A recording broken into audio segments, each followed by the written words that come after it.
We interrupt our program to bring you this important message. Here comes a new challenger! That's some head nods in there. That's a catchy intro. Get the juices flowing. I'm getting used to it. Anyway, I'm Warren, that's Aaron, and today we're joined by a special guest, Bo Christian Williamson, and we brought him on to discuss. No, just the one Williams, just Williams. Williams, B.C. Dub. Get it right. Use all caps when you spell that man's name. I like that discussing. Like you guys are gonna fight, and it's like a new challenger has appeared. Yeah. Actually, that's actually a really good idea for incorporating a guest. Like player 2 has just joined, or like some Smash intro. We're still working out the details here. I really do want to cut out like Bo and just say new challenger with like the hard music, just symphony going. The guy we have doing our edits, take the hint, take it. But it's Warren versus Aaron. But like for the most part, most of the arguing that we've done has been over the D&D table. There's very few things we've argued about. There have been some things, but maybe this will be the one with the injection of a third. Dumb and Dumber was the one we argued the most about. Zack Snyder's work as well. I think we had some disagreements. Difference of agreed. Yeah, that's because you have no taste. Ladies and gentlemen, let's get ready to rumble! Anyway, all right, we're going into this episode already, guys. talking about The 13th Warrior, which is a film starring Antonio Banderas and directed by John McTiernan, but was ultimately a Michael Crichton book called Eaters of the Dead, which they adapted into this film, which in my opinion is still one of the greatest depictions of Viking lore and life that I've ever seen on film. And this is me discovering Antonio Banderas in 1999 as an action star, not a like sex symbol, but like an action star. And that's how he's stayed in my mind from this to Desperado to all these other things. What about Mask of Zorro? Come on, Mask of Zorro. You got to give him his credit. If I've seen that, I do. Oh, I do remember that. I saw that in the theaters. He did the fucking Z. Late 90s as well. Yeah. He was big, man. That Antonio Banderas like popped. So when they brought him back in the big mega action star movie, they brought him in as like comic relief. The disposables. What are they called? I think it's Expendables. That's the one. The Expendables. Yeah. They didn't give him his due, but he's an action star. What's up, Eric? There is some movie on your like top 5 list I had to watch that had Antonio Banderas in it, and I really enjoyed that one. I can't remember what it was. Assassins. Was it Assassins? Assassins is a great movie. He had long flowing hair, like somewhat long shoulder hair. He was good. You've seen that meme. Okay. You've seen that meme. At some point. Everyone's seen that Antonio Banderas meme where he's looking at the laptop and then he goes, ooh. Oh, yeah. It's from that movie. They're the 1 and 2 assassins in the world. We've got a special guest star here, Bo Christian Williamson. And Bo Christian Williams. I'm going to keep butchering this. What is your favorite? Thank you guys for having me on. Thanks for being here. My favorite we don't have a format here. Yeah. What's your favorite Banderas movie? Oh, Antonio Banderas. That's a hard one. You know, I haven't followed him a whole lot after The Mask of Zorro. I really liked The Mask of Zorro. That's kind of where he sits for me in cinematic history, playing next to Anthony Hopkins. It was phenomenal, absolutely phenomenal. That's right. Yeah. It's coming back to me now. Yeah. So that's got to be my favorite film of his. But unfortunately, it's a smaller sample size than I'd like. So if you guys got recommendations, I'm here for it. You've never seen Desperado? No, I haven't. Actually, I haven't seen that either. You don't need to. But unfortunately, that was my introduction to Antonio. And then I went back to Assassins. And now, it was Mask of Zorro at some point, but I wasn't like following actors avidly. So I didn't even know that was him at the time. But and now with this, I think this has been my favorite for 13th Warrior of his in terms of acting for Antonio Banderas. You didn't, is that right? You didn't like his depiction of Armand in Interview with the Vampire? Oh my God. Interview with the Vampire was all right. Interview with the Vampire was an amazing film. Again, another is an Anne Rice series adapted to films that they've kind of mucked up a little bit. And Antonio Banderas's casting in that was clearly to take advantage of his sex symbol god stuff. Right? It's Tom Cruise, Brad Pitt, Antonio Banderas in this like erotic goth sort of novella on film. But Armand in the book is 13. Antonio Banderas is not that. Armand is also one of the most evil characters in the entire series, but it's really not good casting. But like no one cares. You want to see these like semi-erotic guys play goth all over each other, and that's what they were selling with Enright. So that's why he got cast in that. Well, also Interview with a Vampire, I wouldn't exactly consider an action film. So that's that's fair. That's heavy, as opposed to something like Mission Impossible, which is clearly an action film. That's true. Yeah. That's true. When I think Antonio Banderas, I think more roles of Interview with the Vampire than action, but he's got more action roles under his belt than he does like that stuff. Like, well, I gotta say, when it comes to the 13th Warrior, I think he did a good job. You know, issues with the idea of casting him in the role. You know, when you could have gotten somebody of Middle Eastern, descent to play that.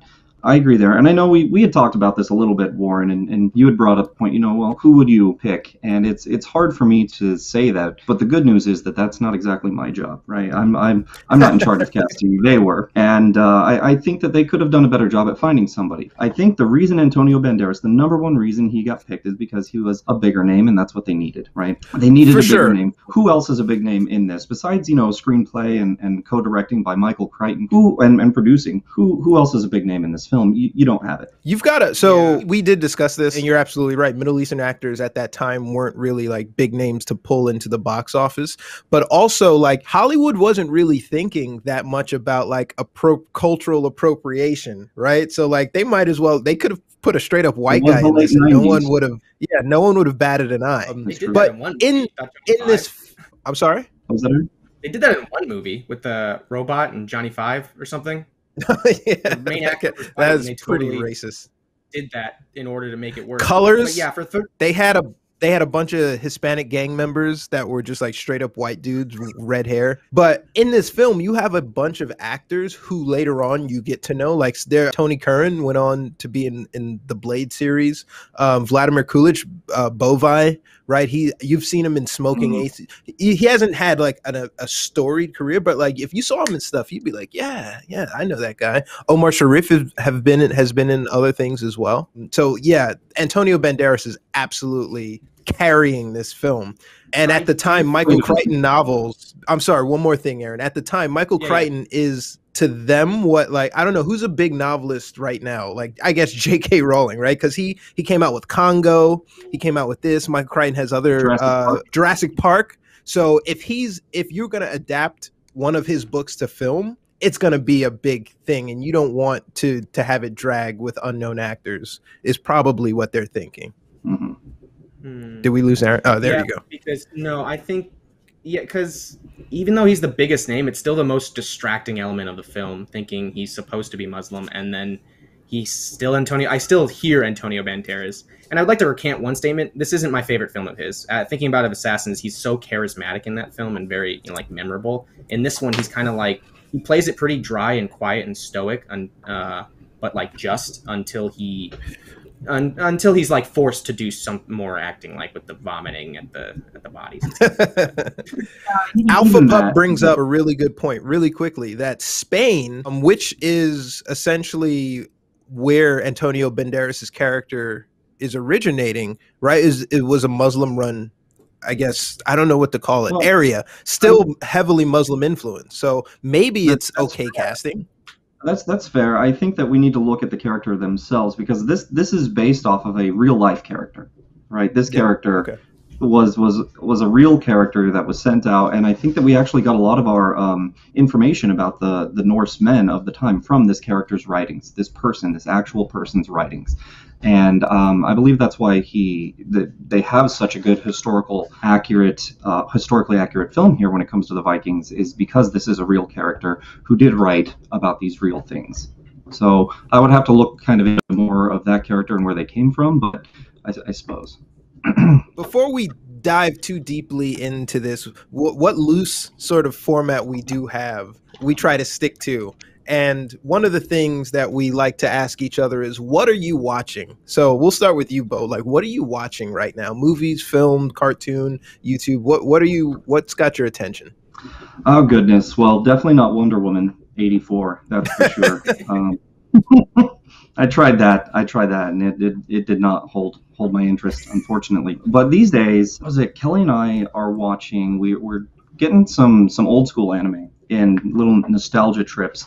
So we just recently finished an anime called Flame of Recca. I think it's only a couple of seasons, but it's by I think Noriyuki Abe, who does what's the other one that he did that we are now watching, Yu Yu Hakusho. So now I'm going back, and for the first time I'm watching Yu Yu Hakusho, which is a lot of fun. It's great. I'm really enjoying it. So a little bit of a nostalgia in the anime. As far as films go, I just watched one, The Professor and the Madman, on Netflix. It's Mel Gibson and it's Sean Penn. And, Shit. Older? Yeah, are they both older, or is this younger?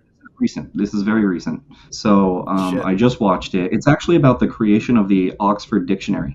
So you wouldn't expect it, and it's 100% about these two men that have these challenges in their lives and how they kind of come together to overcome them to create this, ridiculous thing that wasn't even finished by the time this guy died. So it's really cool. I recommend it. Take a look. That's dope. I mean, so on Netflix, I've got, Aaron, you'll love this, Demon Slayer. They keep telling me, we think you'll love Demon Slayer. We think you'll love Demon Slayer. So both of you have made me so proud. I've yet to see it, but I'm going to probably dive into it. Because last time we talked on the show, we were talking about the proper way movies. I would prefer to create a 5-hour movie or to give something a mini series as opposed to trying to squeeze it into a film and like not doing it a disservice. Most of the content I find myself watching on Netflix now are mini series and less movies. The wish is coming true, and I don't know if I like it or not. I like the snackable, I can sit here and cut it off and be done versus like this 4 or 5 night thing, whether it's Lupin or whether it's Don't Fuck with Cats or whether it's The Crown or something like that. Like, I'm watching these things and I'm just like, God, I got shit to do, man. Like, can you just... What about The Queen's Gambit? Have you taken a look? Not yet. It is on my radar. It should be. It's one of those miniseries. I was glad it wasn't a film, and I'm glad it was a miniseries because I think it really does fit the format very well of needing a long time to tell the story, but not too terribly long. And it did a really good job. So, like the historical docuseries type things, I think work as miniseries. I also am someone who likes the pause or the slow burn, and like there's less of that in film, more of that sort of cooking it in the oven on the Netflix series. So long story short, we might have to change this to like mini-series talk with Aaron and Warren and special guests, because it's becoming harder and harder to not justify talking about things like Queen's Gambit, right? We should be talking about relevant things that pop up, like Blood and Zeus was amazing, but it was like an anime miniseries, well, not exactly a movie. Aaron, what are you watching? Just finished Don't Fuck with Cats, but it was a good one. By episode 2, you kind of know that the answer that you're looking for. What bastard? That is a great, because the entire time, it wasn't until episode 3 where I'm like, this fucking asshole is doing shot for shot Basic Instinct, but it's more of the story being told. I feel like don't take these movies too seriously. They're just fantasy. Like, this guy got way too enraptured by like this fantasy world of Kim Basinger. Not Kim Basinger. Who was Basic Instinct? Yeah. Michael Douglas, right? Whoever else. And since it's pretty relevant, WandaVision, I have started enjoying recently on this 4th episode. I feel like I honestly, from the first 3 episodes, people online called me impatient, but I disagree. I think the first 3 episodes have a purpose to them, but it just feels like it would have been better as a movie to really condense that. I mean, even though it's a TV show format, I guess the TV show model works for it, but 3 episodes is a while to get to where I wanted it to go in episode 4. So what is it about? I'm confused by the trailers. See, I love that. Is it all in her head? right now we're Dude, just kind of no getting spoilers. peeks Why are you answers. asking this stuff? It's about the journey. I'm giving Ghosts answers. So I'm saying right now we're seeing answers we want to see, and but we're being thrown off the trail. Like, I don't think there's one force at play here. You know what I mean? I think it's pretty clever how they're approaching it. I just wish maybe the first 2 episodes were something rather than the first 3, but because the first episode really felt like it wasn't giving me what I want, like anything interesting. It was like perfect Lucy Liu, I Love Lucy recreation, and like to a T, like very well done. And then the episode does a weird, creepy thing, and then it ends. So I was like, oh, I'm paying Disney for this, and then, and then it gets better. But I'm not going to give away too much because it's still pretty fresh. I'm just saying I wish maybe it was even shorter. I don't know what the full run is going to be of episodes, but those 2 are what I'm on. Where are you watching that? Where can I watch that? Disney Plus. I know. All right. Get a free trial and binge Mandalorian as well. We got to talk about that. You need to see that. You need to see Mandalorian. It is the best Star Wars thing since the original trilogy. Strong recommendation. All right. Yeah. That's what we're all watching. Is there anything noteworthy happening in movies right now? We had talked about some COVID delays. We talked about some trailers, talked about some Jurassic Park versus some Godzilla Kong stuff. Tom Holland as Drake. That's also delayed. Tom Holland? Wait, no. I'm sorry, Uncharted. Nathan Drake. Oh, okay. Right? I thought you meant Drake. Tom Holland is Drake. I was like, what movie? Do you guys think Tom Holland's a little younger than Nathan Drake? So I thought so too, but yeah, Aaron specified to me that it was a prequel, and he looks like a young Nathan Drake. Yeah, so I have high hopes for this thing, and I think he can deliver. He fits the flashback cutscenes of Uncharted perfectly. So if he's an adult, like I also don't buy it. Also, what they're doing here is they're setting him up for like an Indiana Jones style franchise, because as Tom Holland ages, like he's going to take on the more traditional adventures that we know Nathan Drake to be going on now, right? So like they can do the prequels, and then now they can, and then like 15 years they can do the current movies, and then maybe do some like aged Nathan Drake stuff. When Shia LaBeouf was in the last Indiana Jones, I thought as Indiana's son, he was going to start producing more Indiana Jones-esque movies, but like that never happened, I guess. That was just a farewell to Harrison. It flopped. So yeah, if the fourth Indiana Jones had done better, they probably would have done more. Yeah, that's fair. That's fair. I think they should get some of the Sony, like the actual writers from Uncharted, to get on that movie, because they're the only ones that understand them. I don't know if it's been a consistent cast from every Uncharted game, but they understand who that character is and how to tell his story in any of the games. I've enjoyed most of them. I don't think I played the 4th one yet. I was gonna say, the second they sign these movies, right? Like you've created some IP. You've got some great writers in your game development store or whatever. I mean, you've created this like amazing project. A studio comes along and decides to buy it, and they're like, yeah, we're gonna wipe our ass with what you've written and like do our own thing, because we're Hollywood. We know the formula. We know how to fucking do this. And then they shit all over it, and that's how you wind up with Sonic. Okay, well, let me ask you this, because first and foremost, how did you like Green Lantern the film?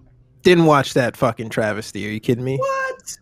You didn't watch it? Watch it. I did. Aaron, how do you feel about it? I enjoyed it, but there's some moments where I think they slipped into mediocrity with some of the cliche characters, like the classic like best friend character who knows the hero's secret, and then he's like, whoa, that's crazy, and then he's got to be funny, and the guy, like in Spider-Man Homecoming, they make fun of it, the guy in the chair, he doesn't become that, but it just feels like if he doesn't become that, then it's also a waste opportunity.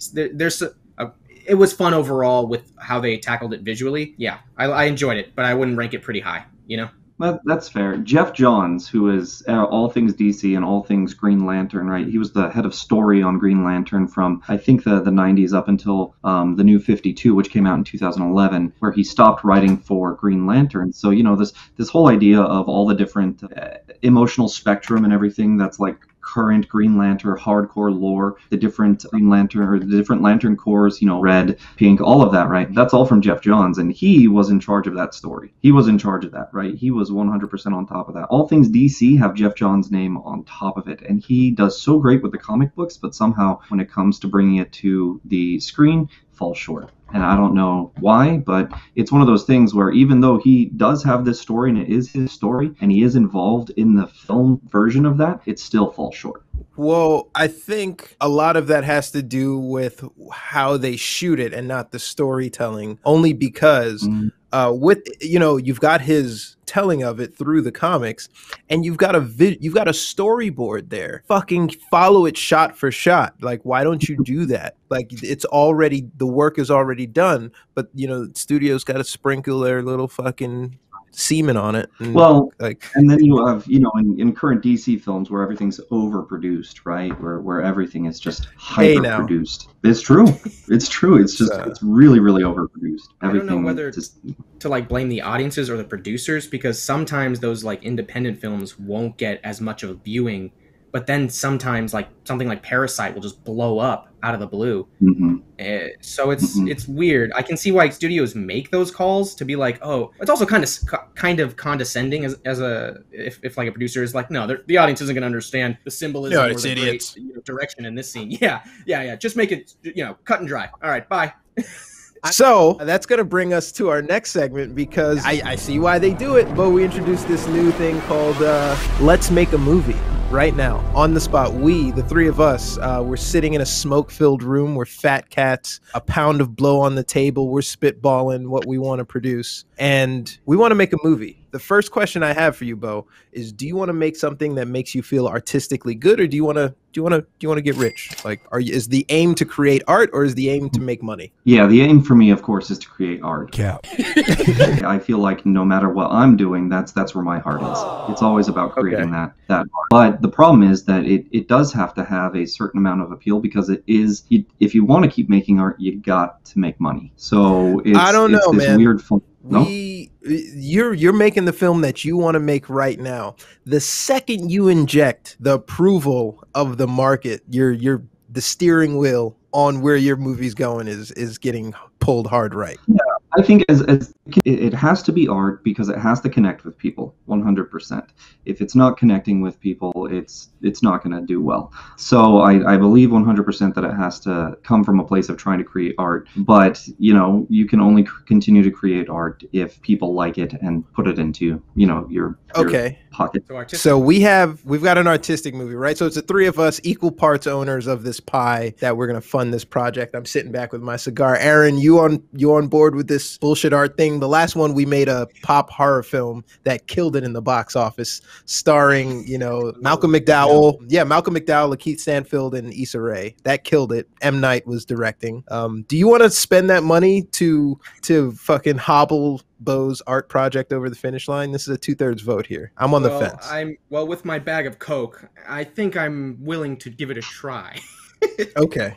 So I actually have an idea for a story, and I'll talk to you guys about it later if you want. But it's early '90s punk rock journey, basically a journey of a punk rock band in the early '90s, a college punk rock band that tours the Midwest and a little bit of Canada. So you get a glimpse of a certain culture in a certain period of time. Give this man more blow. I like where this is going. Okay, I wasn't on the fence. I was on the fence with the art house, but like this is going to be about the journey of the struggle of becoming a no-name, or does the band aspire, or are they living the lifestyle and just want a gig? So they're living the lifestyle. They just want a gig. It's very 90s punk, right? They don't care about the labels. They don't care about all of that. They care about screaming and yelling and, you know, going against the grain. That's kind of the culture that you want to focus on. And it's going to be about that time in college where you're kind of becoming an adult and what that means. And the difference between a 90s punk band trying to play music in the in Florida in the early 90s versus, you know, here we are 2021 or just 2021 now. Where did their life go, and how did that punk rock experience mold them? So that's really what the film would be about. I love what I'm seeing. I love what's going on right now. Okay, I'm So seeing there- this arc. Yeah. Yeah, I'm seeing this sort of I'm seeing the journey the kids go into school. They do the punk rock thing. They maybe trek cross country. They have a few obstacles, maybe some inner turmoil. Make it to some legendary spots, like punk rock was big in Seattle, so their road trip might take them up there and back down. So they really get the crux of it. And then at the end, it does this watermark. The lead singer is now working in the Library of Congress, archiving, or John has 3 kids and a dog and lives out of his truck and whatever. Okay, Yeah. I see that. My idea was actually we would start with the older versions and then shoot back, right? So you would see where they start out, and it was like, how did life get to be this point, and talking about punk rock. And I was actually planning on contrasting this between 2 separate bands that were around at the same time, one that influenced the other, and where one went and where the other went, and how that contrasts. Okay, so this is the problem with dealing with art house people, Aaron. They go off on tangents. I don't care about that bullshit. I'm trying to make a film, all right? So is this going to be a How I Met Your Mother style narration from the older perspective, or is the star going to be the actor? So it actually starts out with one of the guys who's in the other band, who's going to be voiceover at the very beginning, talking about these characters and looking on the past, and he would kind of come through in the film, and it was like, nope, that's not me yet, don't worry, I'll let you know when I come up, that kind of thing in the story. And then when his character finally does come up, he was like, that's me. And it's the whole thing is that it's one of the famous band members, one of the bands, this band that actually did make it, true story here, did make it very far. He, the lead of that band, is who's actually talking about it, but it's not about his band, it's about this other band that influenced his band. Oh my God! Awesome. Okay. Yeah. Play CEO's advocate and be what if reviewers go in about what you said earlier about when you start at the present as old and then you go back to the past to the beginning. That's a cliche in some films, and there's a lot of musical biopics that take them at the old age and they go right back to the very beginning of the start of their career. How do you deal with those reviews?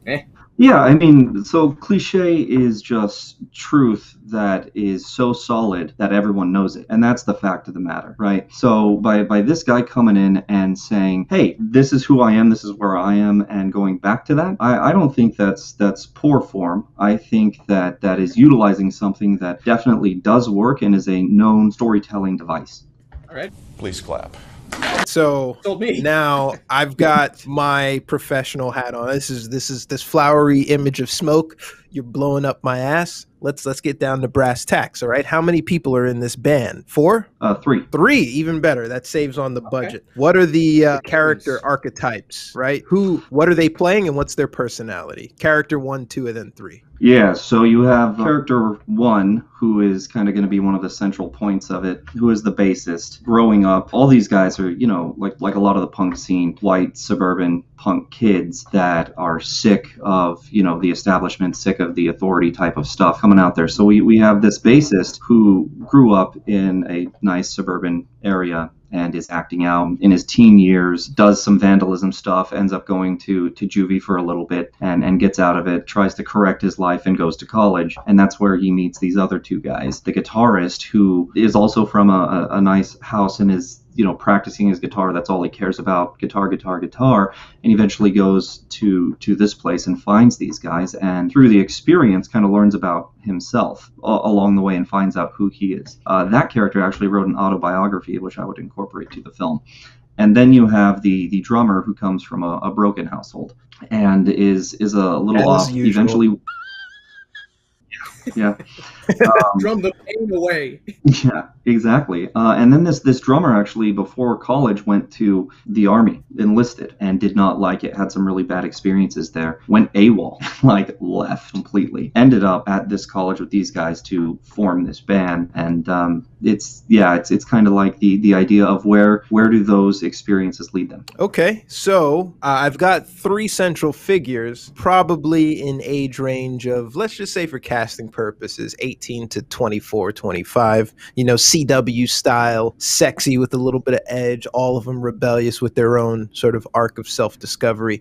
The central figure, good upbringing, a little bit of edge off of the juvie. Who are you thinking in terms of casting? I mean, honestly, old man. Names. I think with something like this, you gotta have first. people who, as the that old might man. be easy. The old man who can tell a story with his eyes, like that's narrating this. Start with the old man, and then we work back to the kid.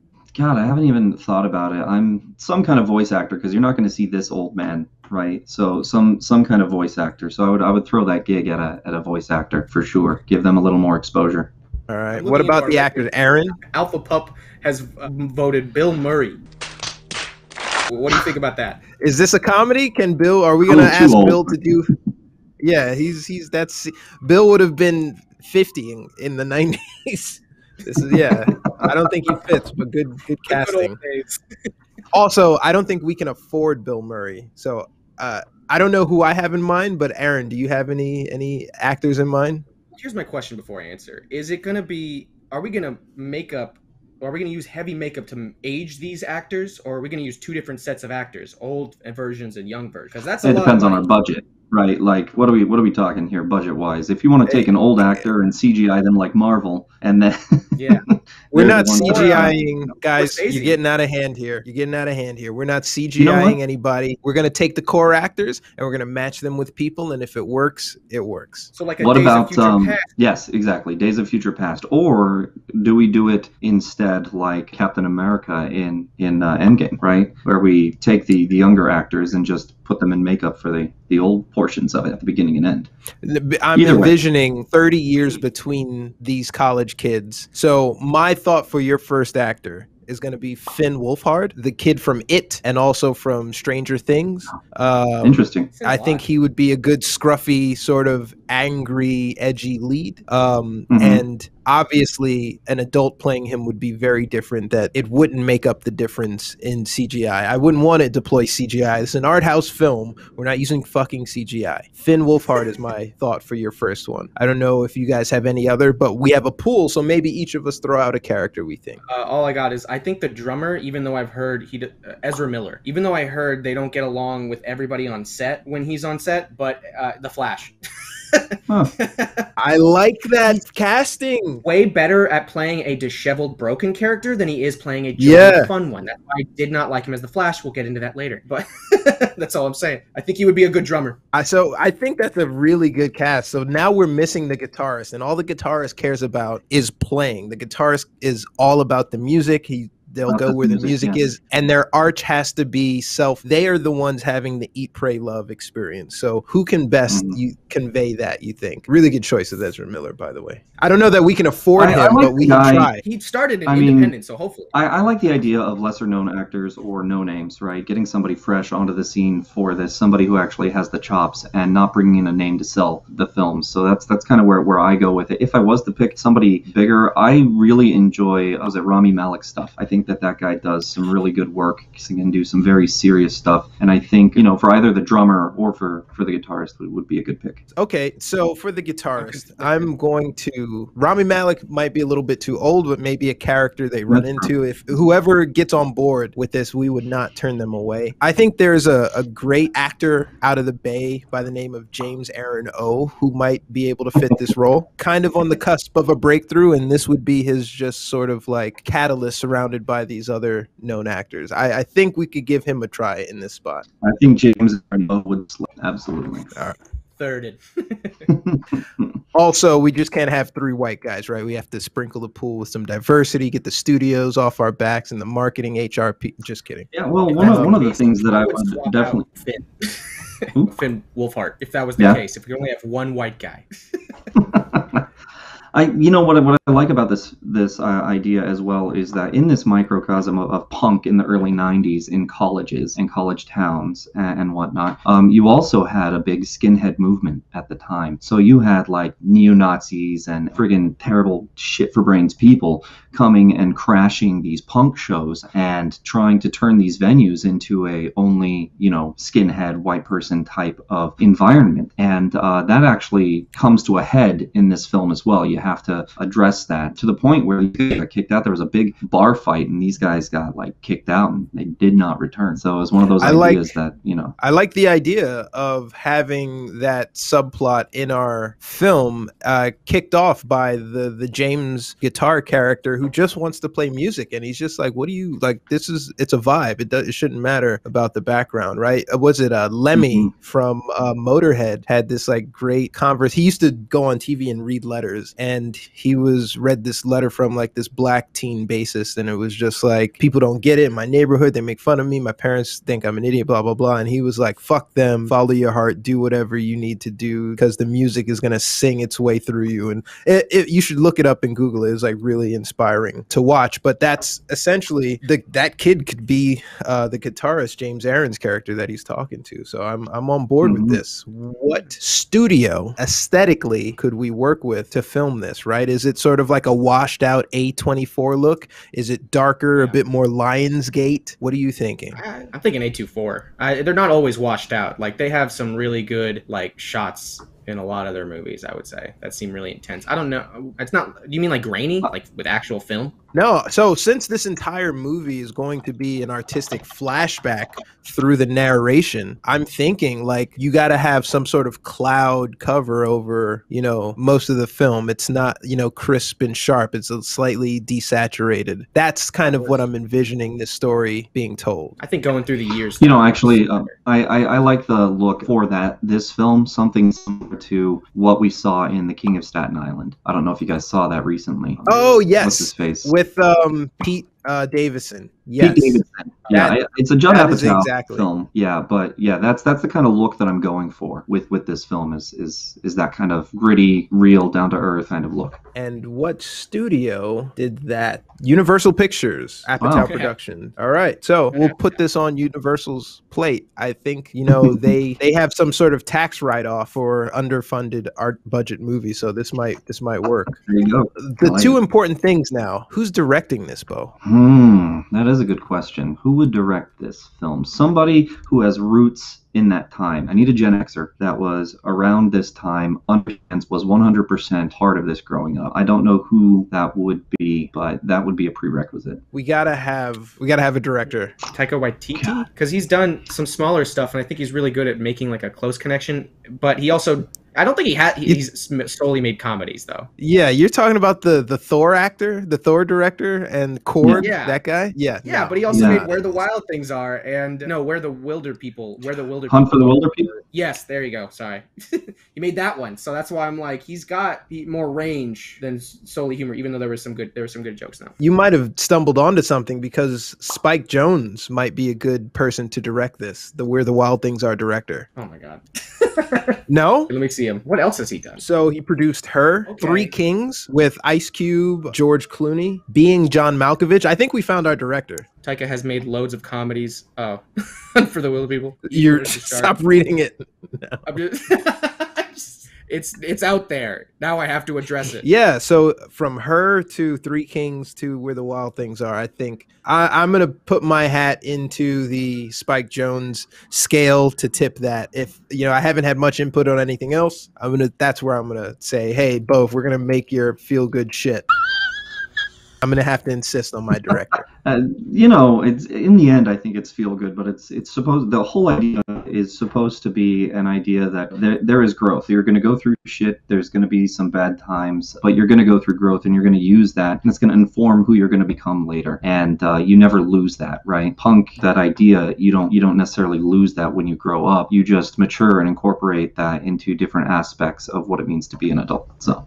And now for the most important part. We've got our actors, we've got our synopsis, we've got our director, we've got our studio. What are we calling this thing? Oh, so I already have a name, which I don't want to say, but it's about, because I really want to write this screenplay. It's been on my You're talking about years. Battle of the Bards. I knew it. You're talking about something real. Okay, so when we do this exercise, we're doing hypotheticals, but this has been a great exercise, even through thought process, and I hope it was helpful for you to vet out some shit. But we totally want to make hypothetical stuff. So you're on record today, January 31st, 2021. You can always refer back to this. No one's stealing your idea. This is yours. You fucking had it as your brainchild. Copyright Bo Christian Williams. Okay. But we need a name. If that we have to have a name. The name is called Spoke House, and that's because the band is called Spoke, S-P-O-K-E, and this is the past tense of to speak, right? One spoke. And that's the name of this old band in the early 90s out of Gainesville, Florida. And a band that they grew up with is a less very famous ska band. So it's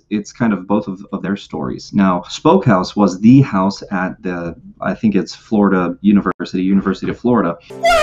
The idea is that this house hosted all the different bands that came through to play, right? Because you have these punk circuits, you have these shows. These guys hosted Green Day before they were big and that kind of stuff, right? So you see a lot of bands come through Spoke House, and it's this house that these guys were renting. It was very large. It was a party house for them, and it was kind of that safe place from the urban houses. And I really wanted to make that a theme within this film, is these houses and what this house means to them and how it allowed them to kind of grow up together, learn together, all the experiences that they had at this house. And then after they're done touring, they come back to Spoke House, right? It's all the shit that they went through on these tours, and they come back to their Spoke House and what has changed since then. And contrasting that with the house that they have later on in life now, what those houses look like and mean to them. And one of the things is that when my buddy, who this was in Spoke, who is the bassist, when he was telling me about this, he actually had just moved into a house in Danville, and there was a white picket fence there, and that's one of the first things he did was take that white picket fence out.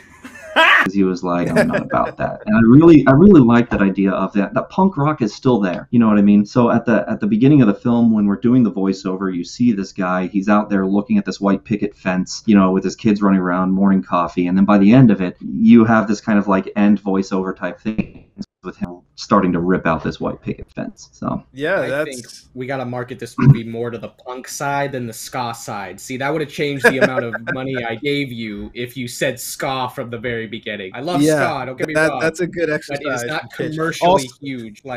Also, the main bassist is probably along the lines of like Thomas's favorite SLC punk dad, right? No, son, I didn't sell out. I bought in, right? He's like, but these white picket fences have got to go. Get the fuck out of here.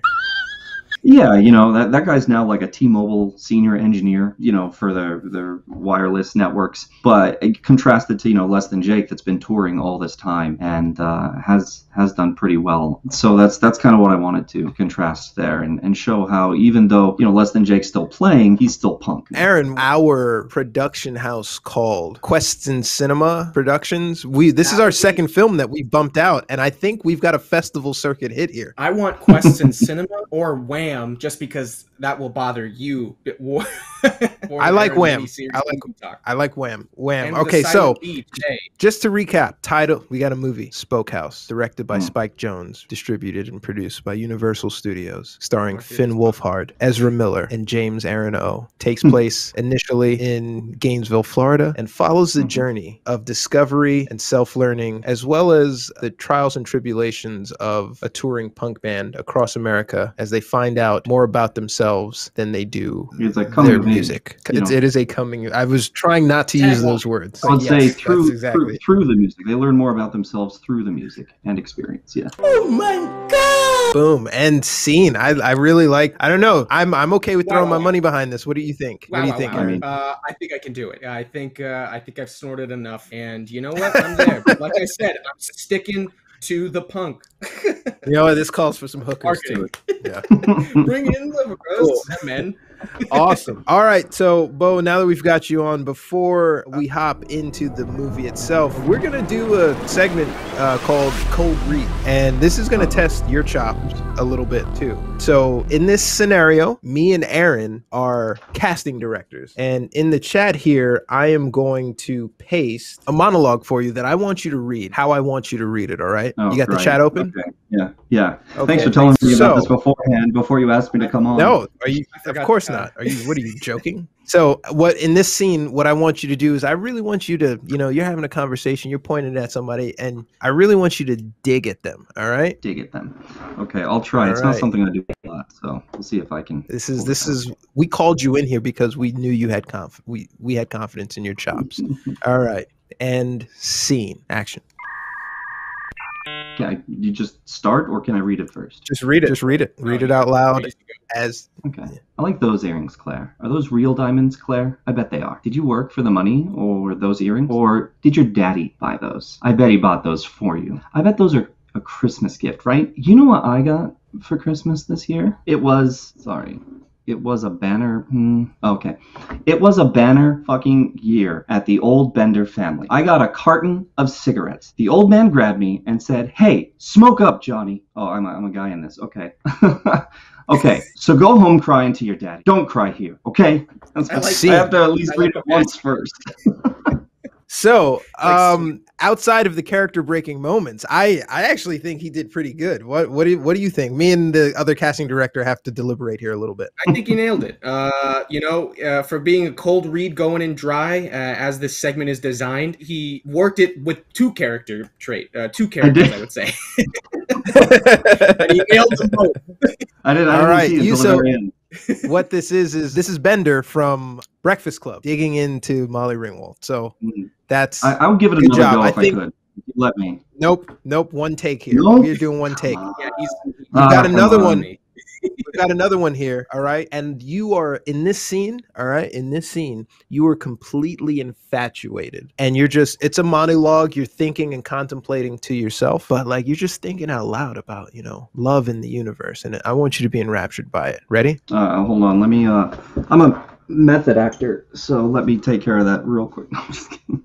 It was a weed joke. All right. Take action. It's like, if there really is one person out there for everybody, why wouldn't you wait for just the right moment to tell them how you feel? And if the two of you really are meant to be, then you have to believe that that moment will come. And I think it has tonight. And I know that, like, if I tried to tell Amanda all this in person, it would never come out right. And I'm always much better when I can write things down. So this is everything I've been wanting to say to her for the past 4 years. Like how my heart stops every time I see her and how her smile ranks up there as one of the most beautiful things in the world, Yeah, you got the fucking part, man. This is what it's all about. I think, I hold all auditions. I think we booked it. What's your availability look like for next week? We want to get some screen testing in. Bullshit.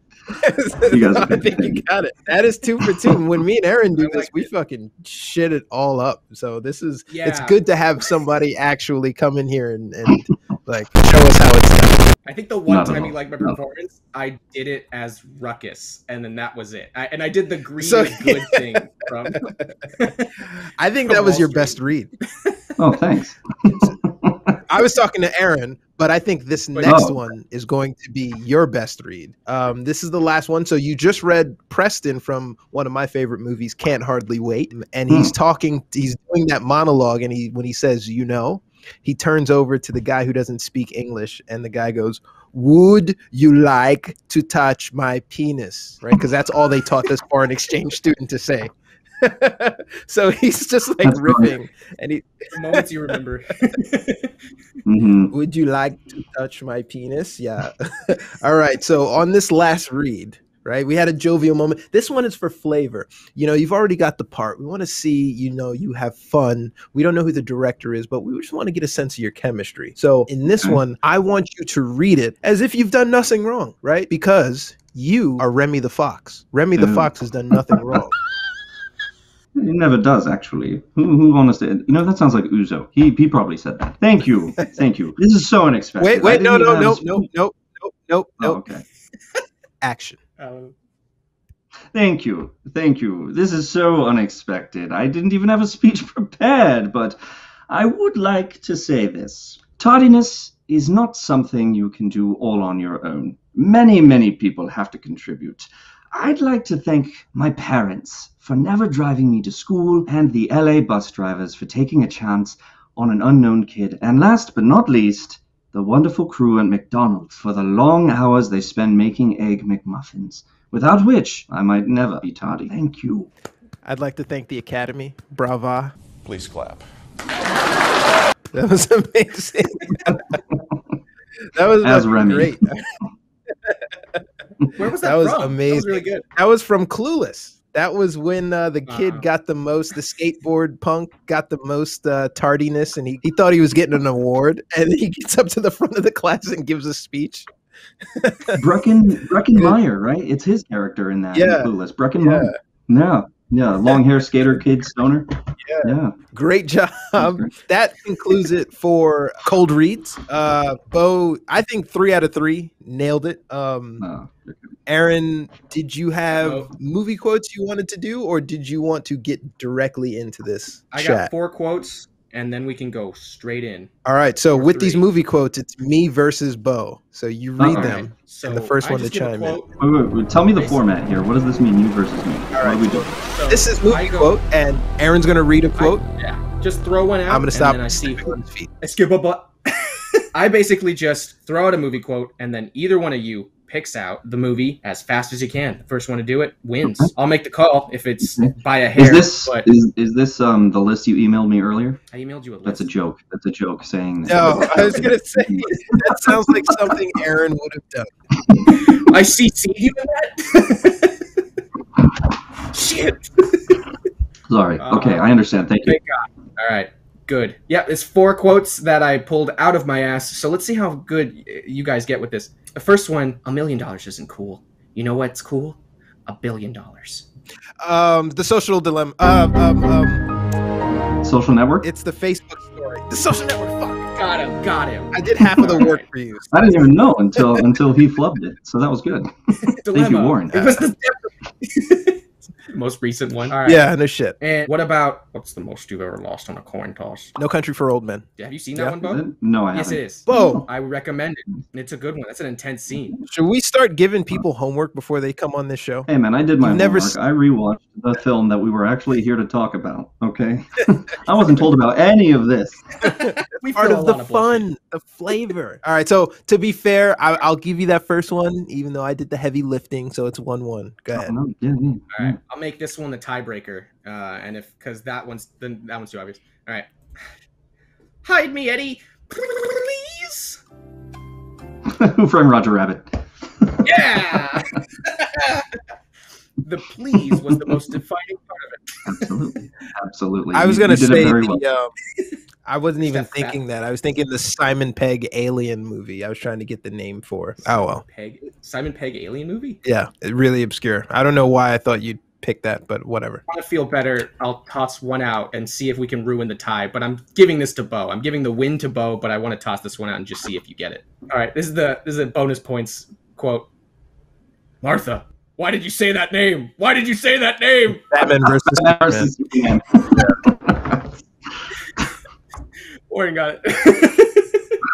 Tie though. That's Damn near ridiculous. tie. That's ridiculous. Do you have one Why, more? why must No, that was why it. must you put those memories into my head, man? Why do we have to continue to talk about that film? Hey, Batman vs Superman was not a bad film, by the Oh, way. Buddy, that's another point we disagree on. Respectfully We should have an disagree, my episode friend. about that. We should have an All episode. I think we've been putting that off. That's basically the movie that's kickstarted this whole show, and we've just been putting that off. I don't want to talk Yeah, about you don't open with the climax. that. But what we will move on to now is the actual movie discussion. The movie we're here to talk about and review, The 13th Warrior, which is one of my favorite films of all time. I don't think I can stress that enough. We went over the synopsis of what that film Talking is about top 10? in the beginning. Top 10, it's absolutely honorable mention. If it's not my top 10, it's like holding the gate, right? If you can't even meet the bar of this film, don't even think about getting into my top 10.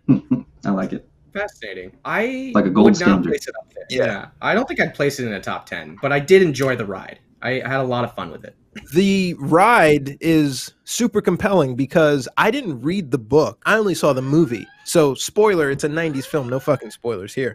Until I actually saw what the fireworm was, I was waiting to see these beasts and these monsters come out of nowhere, right? They're ripping off heads. They're like eating people. Also, around the same time, the movie Dragonheart is out, right? With Dennis Quaid and stuff. So, like, the CGI exists to make these monsters available and realistic, but they didn't do that. I'm glad they didn't, because obviously that's not part of the story. But the entire time it's kind of like the reveal in The Village, right? Before you know that they're not real, you're just like, holy fuck, what's going on here? Like, you're totally engaged. And then the conflict on site between the hierarchy of the kingdom that's under assault and, you know, the heir apparent and all that other sort of the political intrigue, action, horror. This movie has it all. I have a lot, a whole lot. I think there's so much good good here in this film. And if we're gonna talk about it, I think one of the first things that we have to talk about is the storytelling. Now, this is a remake, basically. Michael Crichton basically took the story of Beowulf and made it his own in this film. That's why you have your quote unquote main character of Bullwife, right? So you have Bullwife, who is Beowulf. He goes to this king, Hrothgar, right, in Beowulf. He goes to this king who has a troubled land. All of his warriors keep dying. You know, one of the lines that they say when they come in to the town that's being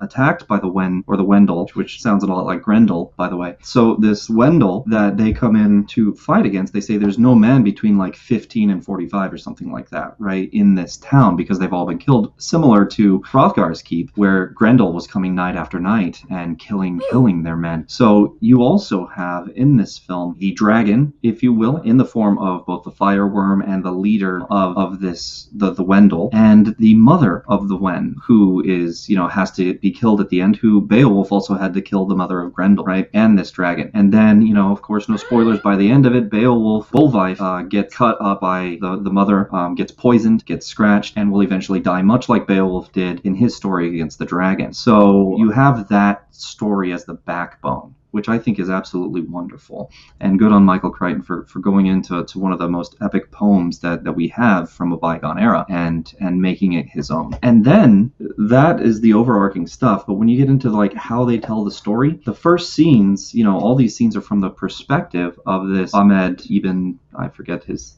last name Ibn there, Falad but bin yes. Rashid, Ibn Abbas. Yes. So it's from the perspective of this guy, to the point where, you know, that scene at the beginning when they first meet the Norsemen and go into the tent, they're looking to find somebody. All of the language that you hear, you don't understand, and there's no subtitles until he gets one that is understood, right? So he says, oh yeah, I can speak Greek. He finds someone who actually speaks Greek, and then you only get the English subtitles or the English language. So as they say it in Norse, then the guy translates in Greek, and then the other guy translates in English, and that's what you get. So for the first quarter of this film, you don't understand anything that isn't being directly translated, and a lot of the perspective shots are from, you know, Antonio Banderas' character. So it puts the audience in his shoes. I'm glad you brought that up, because the journey of the language development in this film was absolutely what I fell in love with, from the translations of how old school ambassadors actually did it and how they would need to entrench themselves to actually get that done or find some common ground. But also when Antonio Banderas' character is journeying with them, they also find out that he can read and write because he was able to decipher their language phonetically. And I love, that's how you do a montage. This is exactly how you do a montage with them night after night sitting over campfire, rain. You can tell that days are passing with this crew, their seating arrangements and stuff like that. But when you hear them, they're coming in and out of what sounds like gibberish to English, and you, the viewers, start to slowly catch on that, like, holy shit, he's learning language. And then boom, big reveal, he insults the guy with like one of the best digs I've ever heard in movie history, using his own language. I thought that was, even though they didn't respect his prowess as a fighter because of his stature, they respected his ability. That gave him a different dimension of respect. And then, you know, jumping the horse and all that stuff. This guy has skills to bring to the table, which is probably why the prophet said it can't be a Norseman. I think he has brains, and I think that's one of the biggest things in that scene. He shows them, I have brains, right? To the point where I can figure out your language without you guys telling me anything, without any translation. I figured out your language. I have brains. And what happens immediately after that? Bullwife comes up to him and says, I heard that you can write sounds and write words. And he says, write something for me. He writes when I throw. Yes. And he writes that down, and Bullwife sees it once. And then in the next scene, after a little bit of travel, Bullwife comes back and says, say what I write, and then writes the same thing. And all he does is make like one minor correction and says it. So that's Bullwife showing, yes, you showed off your smarts, and I just showed off mine. Great part of the... Okay, and even then... And he was a quick learner. Yeah, that's exactly it. He was teaching Bullwife. Oh, okay, yeah. Even once he has learned the language, in the script, there are still some nuances that you, the audience member, have to piece together. Speak when I throw. He's saying read what I write, right? Like there are things like that that happen throughout that you're like, why is he talking like a fucking Neanderthal? That's because Antonio Banderas's character hasn't picked up on, you know, the full subtleties of the language, so it's not going to be as clear as everything. And I really love that part of it. The passage of time is so clear, but also quick. Like it's a really good montage. I didn't even recognize it as a montage initially because you just instantly get the sense, yeah, he's every night it's just cutting to them repeating the word or saying it more and often. So that scene kind of stands out the most to me. That was I don't know. It just really struck a chord when he's like, "How did you learn our language?" Listen, like that line, that back and forth really got me. I was like, okay, all right, that's the quote of the movie. Maybe we can find some geese. I don't talk like that. Look like that one's mother.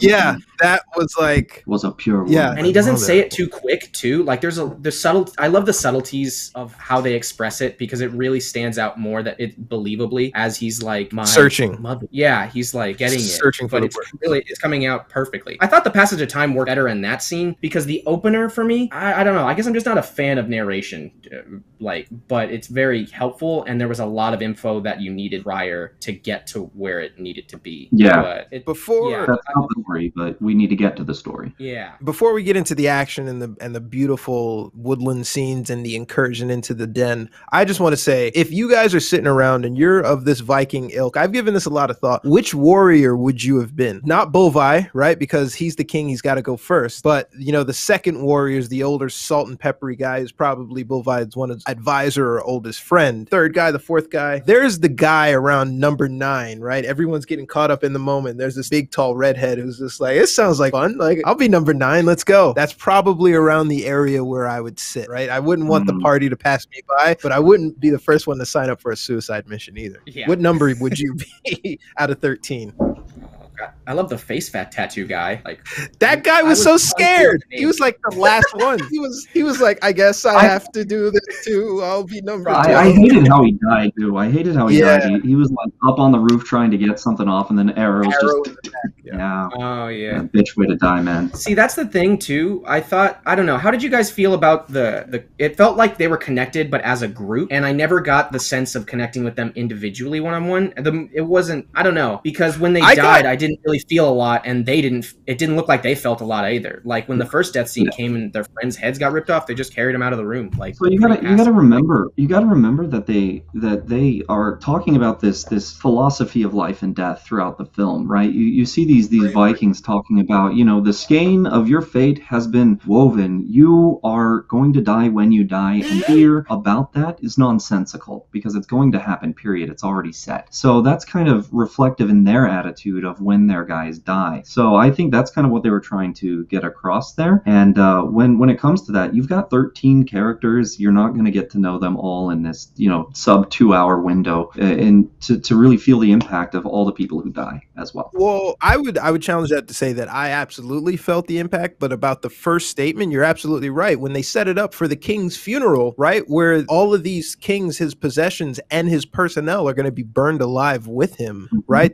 No one's batting an eye. This is just the way it is. And in these warrior culture, you earn your seat at the table by dying a valiant death. And so by embarking on this mission, they absolutely knew that they were going to come to terms with their mortality. Even when we're introduced to Bolvi, within the first 5 minutes, he's killing a would-be assassin, and then everyone else goes back to their drinks. Like, oh, it was just an attempt on his life. He managed it. But I think there is camaraderie with those guys just in the order that they volunteered. And towards the end of the film, I've also watched this film a lot more. I've got to see individual personalities, from the archer, don't pass in front of me, to the guy, stop your shouting, I hear you. The first guy who they speak Greek to, right? To the second guy, I like that. Who's Bolvi's friend, who is like, no, this is as far as I go. You know, they give these people send-offs, and you get a sense of their personality, whether it's the bigger guy who doesn't really talk, but he's barking at the horse, woof, woof, woof, woof, woof. You know, only an Arab will bring a dog to war. So I think you do get attached. People will gravitate to the characters they like. I like the salt and pepper hair guy, but then I also like the honey mead main character, right? Mm-hmm. Yeah, that's one of my made of honey. So, did she finish you off or bring you to life? That was such a good moment. Yeah. What number would you be, Aaron? You would be number 12, the face paint. You'd be scared to go, but you'd feel pressure to have to join in. That's not a manly answer, but yeah, I guess. Yeah, no, I mean that's real. Fine, I'll do it. I'll jump in there. You're in that room. They asked for 13 bodies, and you see 16 able-bodied men. You're like, fuck. You're in a jury pool, and you don't want to get chosen. Not let alone do you not want to get chosen. You have to volunteer and do so tactfully, right? Like that's what's happening here. That also reminds me because the Oracle is in that scene choosing the warriors. She's counting. There was a good build-up.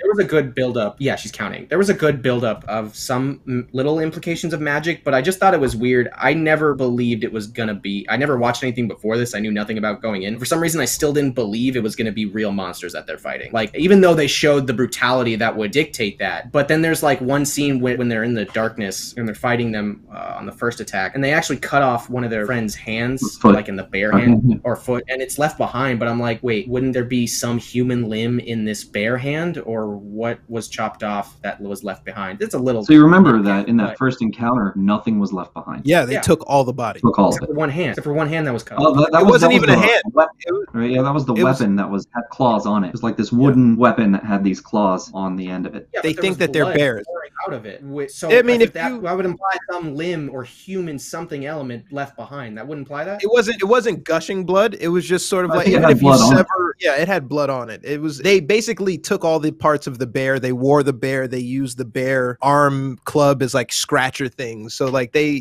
absolutely Right. tried to be bears. So when the guy cut the bear hand, he howled as if it was his hand, but it was just the bear hand. Yeah. Okay. I Sometimes think I know didn't this know what you're thinking of. It's in the first attack, and it's the foot that gets cut, and that foot has like Yeah. these claws on the end of it for sure. Yeah, But it I wasn't think a that they human wrapped that up by saying they grabbed all of the remains and took it. The only thing that was left behind was that weapon that had the claws on the end, that had some blood on it. And Okay. some headless bodies.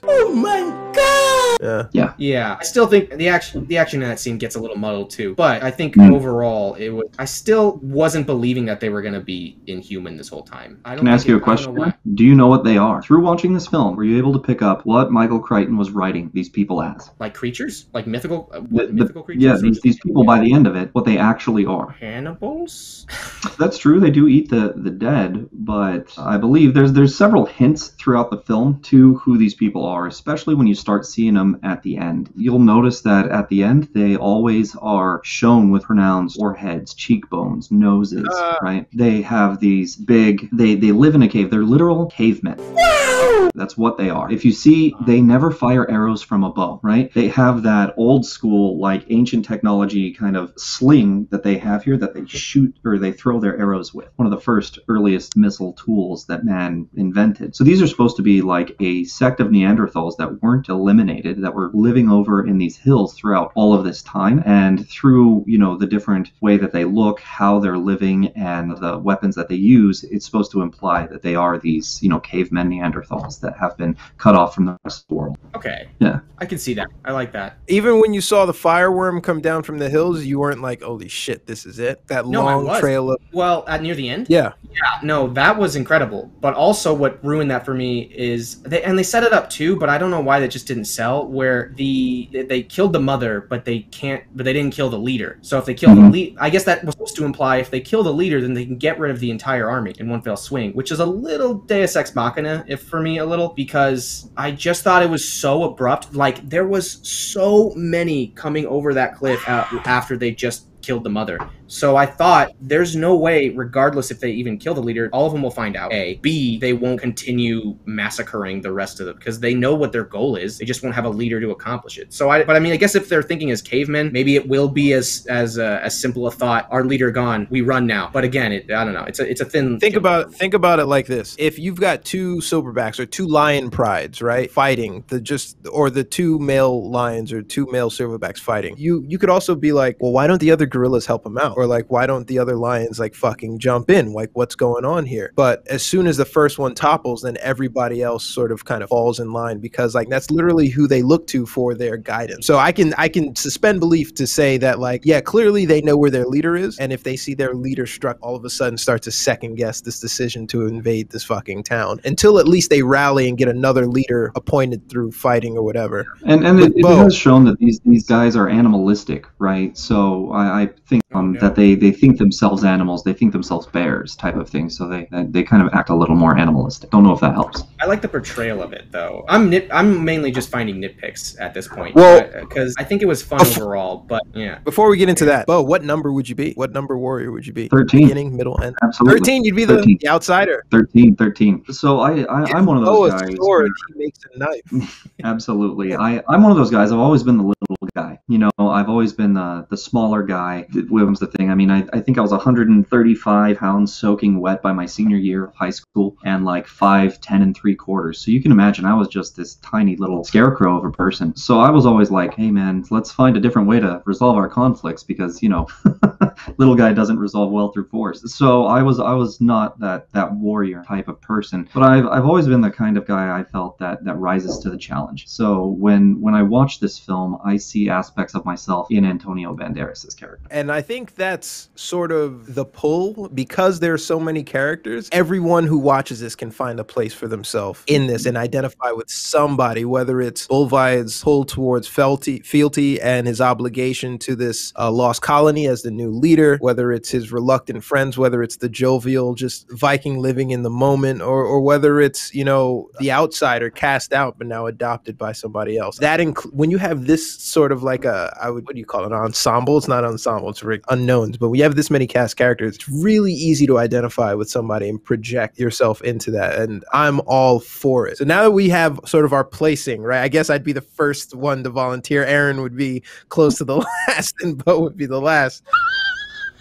I'm a second to last guy. With that, up until this point, right, I'd been reading R.A. Salvatore, so I've only had mental models of what it would be like to infiltrate a goblin cave, right? So when they go hunting for the Wen inside their den, I used a lot of that imagery in that movie to project scenarios into fantasy books that I was reading, because I had no other frame of reference for that stuff. And I think that incursion was fucking magnificent, by the way. Like, I think so too. I think it was right. It was so very D&D, especially when you have these guys that come in and have to remove their armor to stealth. That part of the scene, I was straight up like, yes, absolutely. Disadvantage on stealth checks. And then the one guy who was like, you'll get this off when you kiss me first. He's like, I'm not taking my fucking armor off. His half plate, breastplate thing, yeah.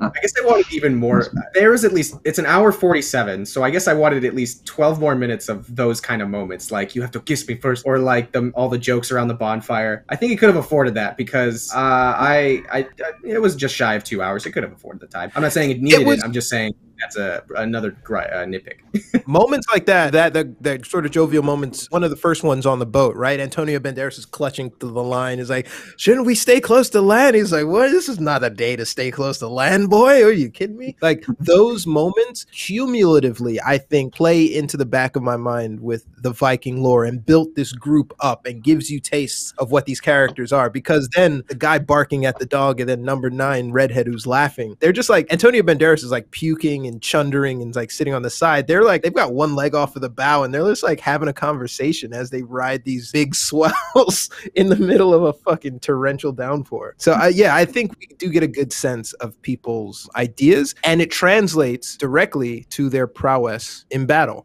With the joking guy being able to hold his own, Bolvai obviously being the leader, but the big redhead guy, I believe, meets his end to the joking guy when they get into an engineering dispute, right? Trial by combat, exactly. This is how we resolve things here. And that scene spoke a lot to me, one in terms of honor, but also in terms of like honor being this completely bullshit construct, because at the end he's like, you could have killed him at any minute. He's like, yes, but now I just made him think about a few things. The politics aspect, the political political aspect of this, I really appreciated it because, you know, there's a couple of things that you'll see in this film that are smaller than I think in some other films, and but are done very well. Number one, the romance between, you know, Antonio Banderas' character and the maiden character. It didn't have to be too involved. It didn't have to be too much. It was just enough. Like, you're here, I'm here. We're both probably gonna die. We're in this situation. We both kind of like each other, but you don't need it to get involved. It doesn't need to be more. And I really like that. And the same thing is true, I feel, of the political portion of this as well.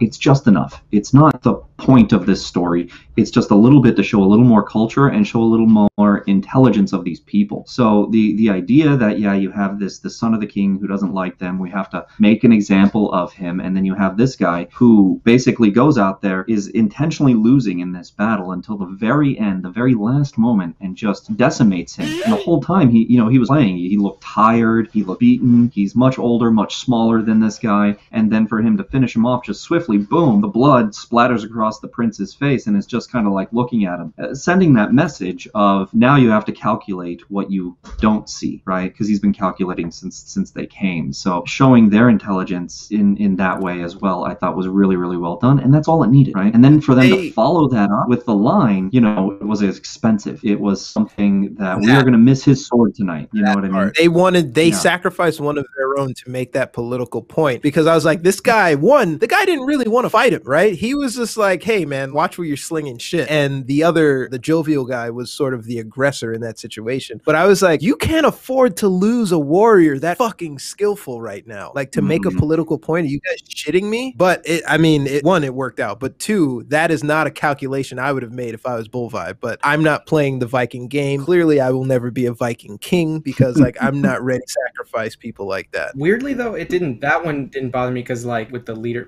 I'm sorry about the names, Bolvi. I think by fight. I think I didn't agree with it either. I was like, no, he was clearly started this, so why is it still continuing? But he let it happen for good reason. I mean, at least to their customs. I liked that fight a lot, as he kind of played the redhead for a change of the outcome. That kind of sucked. I forgot to realize, they're this close to a war.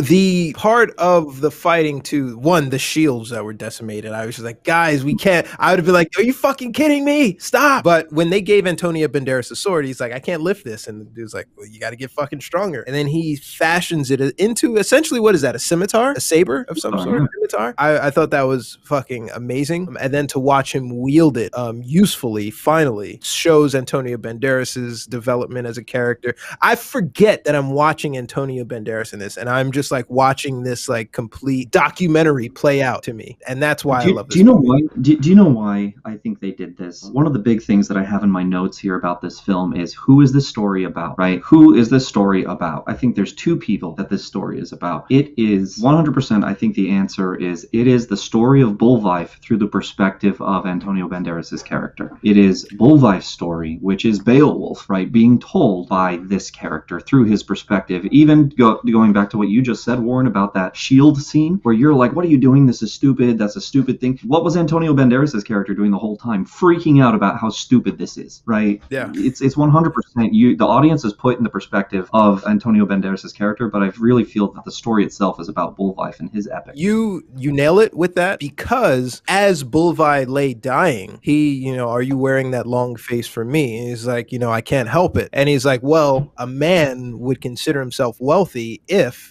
somebody were to write his exploits and document that. A little bit of Uzo stealing from that as well, right? My only existence is the stories that people tell of me. But that you're absolutely right that this story is about Bolvi through the perspective of Antonio Banderas's through Eben. Yeah. And that conversation that night at the table was essentially when that story was written, right? He didn't know that he would be documenting these things. He was trying to survive. But now he's like, I absolutely owe it to this guy to tell this entire narrative. And I love that that's part of the film as well, the idea of, he's just trying to survive the whole time. He's just thrown into the situation. He's living in the moment, and he's just just going from one thing to the next, just trying to survive. And I think that was a great aspect to take as well.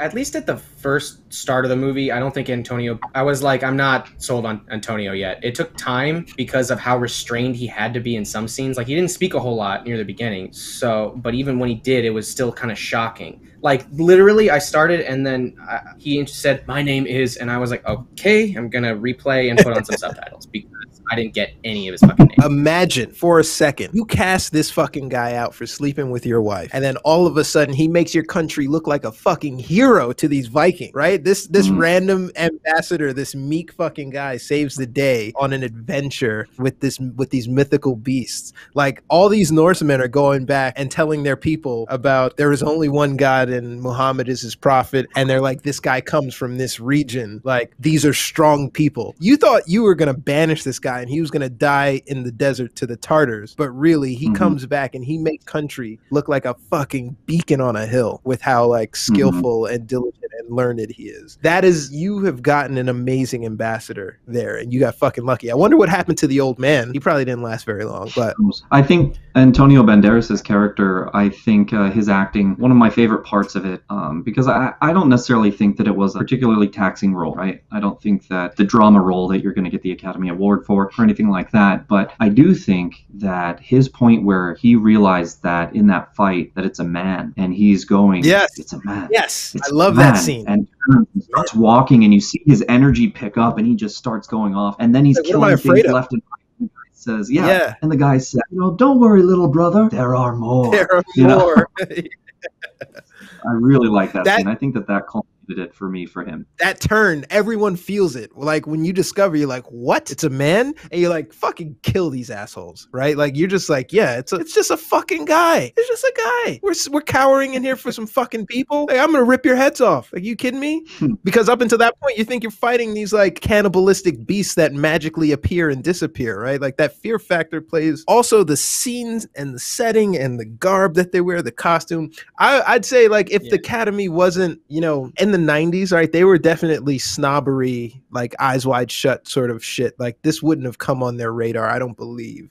But this is, I mean, roles like this absolutely deserve an award because of turns like that. I think Antonio Banderas is an unsung hero of the late 90s, super duper chops. I know, I'm sorry, Aaron, I'm gonna go, but I think I want to get into the rating after this. I don't think it's an Academy worthy performance. Cap. But I do think the set design and the costumes, that is worthy of an award. I really did build a believable environment that felt like of its time. I am not. How do you feel about the makeup as well? The makeup was Oh, great. the scarring? Yeah, it looked excellent. Actually, there was a lot of good effects. The mother of the Wen? What an aesthetic. So good. And that you really couldn't even see under like the bare skins that they were wearing. You could barely even see the person was there. So I really like that. Like it's so, like, the painting must have been so thick to make that like completely as well for that, for the lighting on that as well. Yeah, because honestly, it's pretty good directing throughout, except for I think that bear scene, the first bear scene, where they're like, because I mean with intention, only because no, because it's like pitch black in that scene, and all you see is like slashes in the air and a little bit, but it's hard to direct in the darkness, especially with that time. Do you feel like maybe that scene was there because they've been putting you in the presence, in the perspective of this Eben Banderas character? Yeah. Do you think that kind of disjointed, close, going all over the place is meant to be like his first battle through his? Yeah, I think that's kind of what the director was trying to get across. I can agree with that, because from the beginning, I didn't pick up on the Beowulf story, even though him and the funny one was like the most fleshed out. I did notice that it was definitely from his perspective the whole time as he was like getting this information. Like, they didn't even show him in some scenes. Yeah. Literally his perspective. I like that a lot. So yeah, I could say that that makes sense a lot. I have very few hangups. I thought my favorite part with Bullfife was, I'm just going to cut to the end because it stood out a lot, where he fights till his near end and then he goes up to his throne, or it doesn't, it looks like a throne, it's not actually, and he just pierces his sword and watches all of them go. That one I love. I like that, and Great. part of the thing I wanted to bring up about the makeup department is Bullwife was so pale when he came out in that, like he looked like he had been poisoned and was on death's door, and he was there to fight, and I think they did a really good job at that as well. And also the gore throughout was a really nice touch. You know, it wasn't like, I don't know, Saw or anything like that where it's gore for gore's sake. I think it was gore for the point of telling the story, and I think that's really well done. It was incredibly believable because like I didn't expect it to be bloody at all, but then remember when he gets the assassin tries to get Bullwife, and first thing you see, chest splits open. It's so so good. Spitting in the communal water. There's just so many fucking great tiny moments that are amazing. Another lesson, like Bullwife's dog, right? That war dog that they had the whole time. I don't know why, but when the dog is just sitting there and like howling at Bullwife on his throne, that was just kind of like, yeah, all right, we can end the movie now. And with the dog called attention to him, right? Everyone turned once the dog kind of yelped out and sees a dead Bullwife up there with his sword. Amazing. With that said, I'm yiffing out now to call the ending of this movie talk, but we can't do that without rating. So while this film this film could be in my top 10 favorite films of all time. I haven't really compiled that list, but at the very minimum, it is the gold standard to which I say, if you can't even reach this level of filmmaking, don't even try to be in my top 10. So with that, I'm going to give 13th Warrior a 97. This is a must-watch film that has aged amazingly. Like, you will not, watching this now and watching this 20 years from now, I feel like you'll still get the same gravity from it, and you won't notice flaws because there isn't at all very much CGI. So you're not going to be distracted by any lapse in filmmaking or something like that. They shot this amazing. The acting was amazing. The scene, set design, the story from end to end was great. 97 is where I'm leaving it. What about you, Aaron? I think there were only two noticeable CGI things that I thought were funny, but I didn't like die of laughter. I didn't even notice it the first time, actually. When Antonio Banderas jumps the horse with the other horse. Yeah. And then it was like PNG cutout. Like, got him! Yeah. It was early. It was 99. Yeah. No. I'm glad they were restrained because, like I said, the first time I didn't notice that at first for some reason, and then the second time I was like, oh, well, I rewatched. Anyway, I skimmed through it.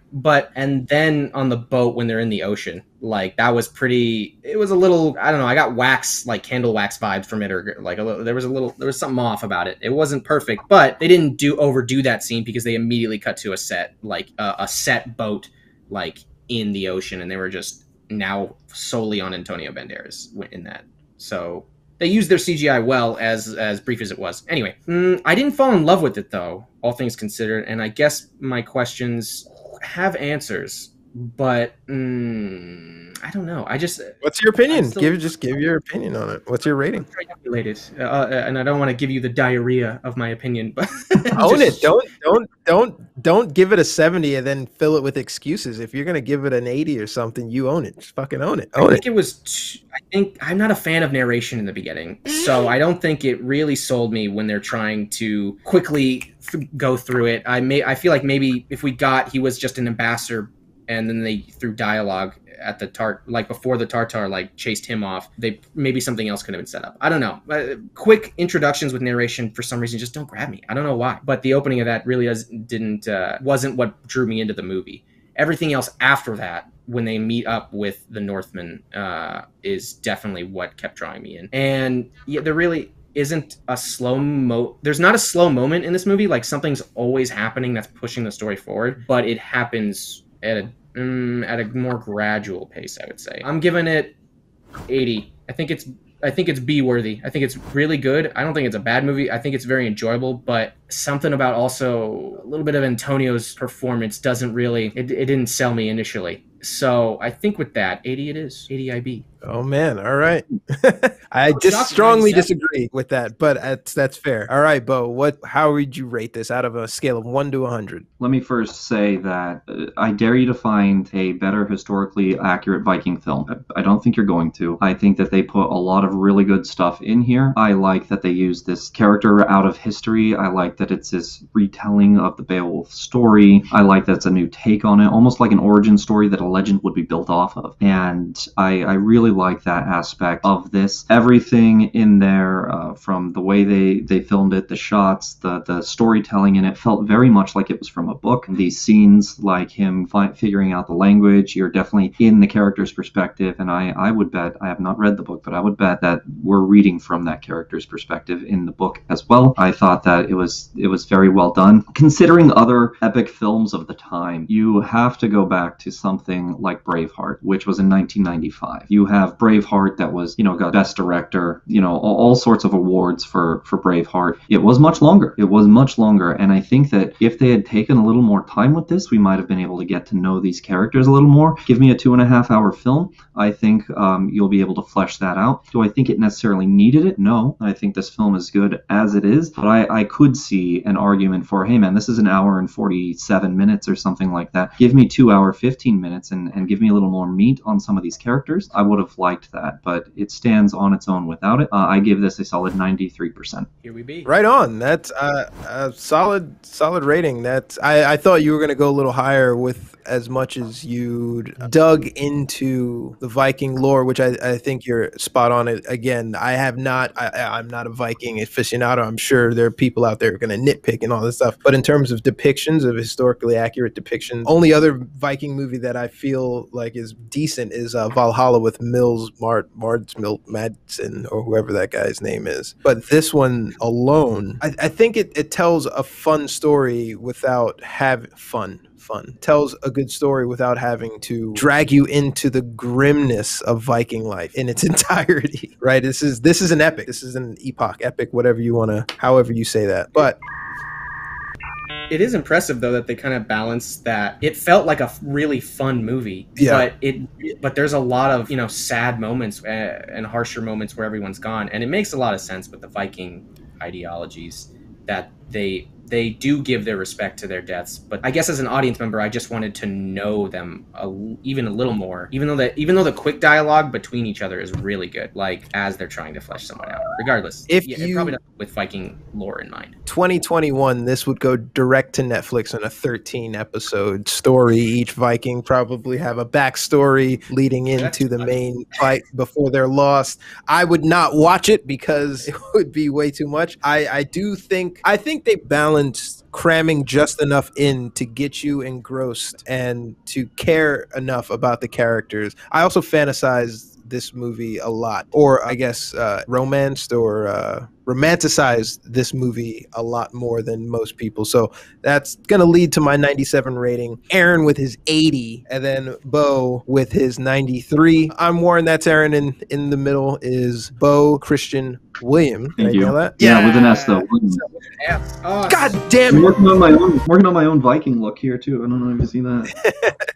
You bring out your thing. Bo, he's an aficionado for the Japanese warrior arts, less Viking, but you've got the Viking look. I would cast you 100%. And thank you for your cold reads. We'll be in touch. Please leave your resume, the receptionist. But that is it for today. Today's episode was longer than the 13th Warrior, but hopefully, you guys enjoyed it. We enjoyed having you, Bo, and please come back on and talk movies again. Anytime, guys. I'm always happy to do it. Thank you so much for having me. I've been wanting to do this since you guys started, and I know that you've been working on it. So what a great movie to sit down and talk about. I appreciate you guys having me again, and let me know anytime. Of course. What you got, Aaron? I want to give him homework. I want to give him... I'm trying to think, but there's an anime. Desperado.